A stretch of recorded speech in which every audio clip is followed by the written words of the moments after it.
On sort du cadre de cinéma tamois et nous allons, puisque on n'a plus de films en fait à proposer dans le cadre de cinéma tamois, puisque ça fait quand même 12 ans que nous avons proposé cet événement. Et là, nous allons proposer un nouvel événement en fait qui s'appelle Histoire d'Océanie. Et qui est alors l'histoire d'Océanie, ce sera donc des projections de films issus du Pacifique. On va sortir de Tahiti et des îles et on va aller plus loin.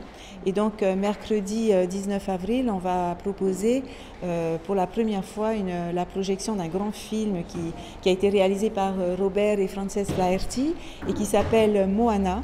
Et c'est un film qui a été tourné dans une petite île des Samoa entre mai 1923 et décembre 1924.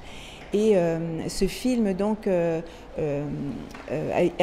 ceci de particulier, c'est que les cinéastes Robert et Frances Flaherty n'ont pas mis en scène des gens, c'est une docu-fiction.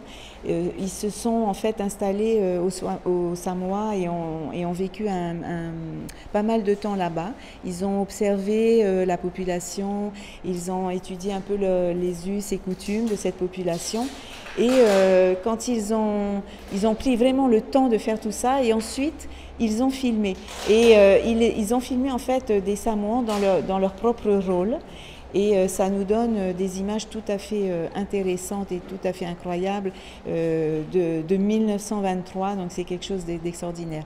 Et puis de savoir aussi que cette famille, les Flaherty, il faut savoir donc que Robert et Frances Flaherty avaient une fille qui s'appelle Monica et qui avait 3 ans à l'époque où le film a été tourné, donc en 1923.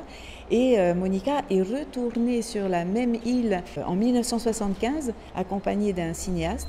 Et à ce moment-là, ils ont réalisé une bande-son synchrone parce qu'évidemment, au départ, en 1923, le film était muet. Et donc, ils sont partis, ils ont réalisé une bande-son synchrone en 1975.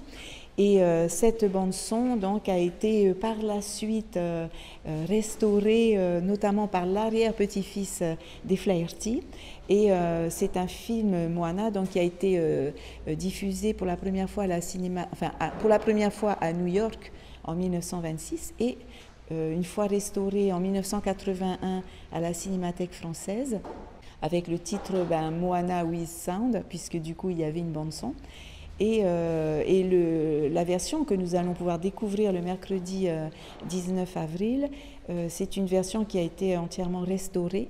Et cette bande-son a été donc restaurée en 2014, notamment grâce à l'arrière-petit-fils de Robert et Frances Flaherty.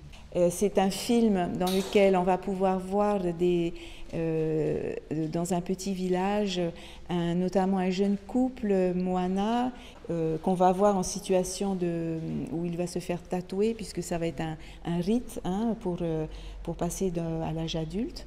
Et sa jeune compagne. Et en fait, on voit une population qui est totalement en harmonie avec son environnement naturel et sans aucune intervention de civilisation moderne, donc c'est tout à fait passionnant. Et comme je disais tout à l'heure, c'est très rare de pouvoir montrer des images aussi anciennes, 1923, car dans le cadre de Cinéma Tamois, justement, on a parfois eu, je crois que les images les plus anciennes qu'on a pu montrer dataient de 1934. Donc là, on est encore plus en amont, en fait. Voilà, 1923, Moana. Donc c'est un super rendez-vous pour cette nouvelle conception, donc Histoire d'Océanie. Ce sera au Petit Théâtre de la Maison de la Culture. On proposera 2 séances parce qu'on pense qu'il y aura du monde. C'est des images vraiment inédites. Et donc il y aura une séance à 18h et une séance à 19h30.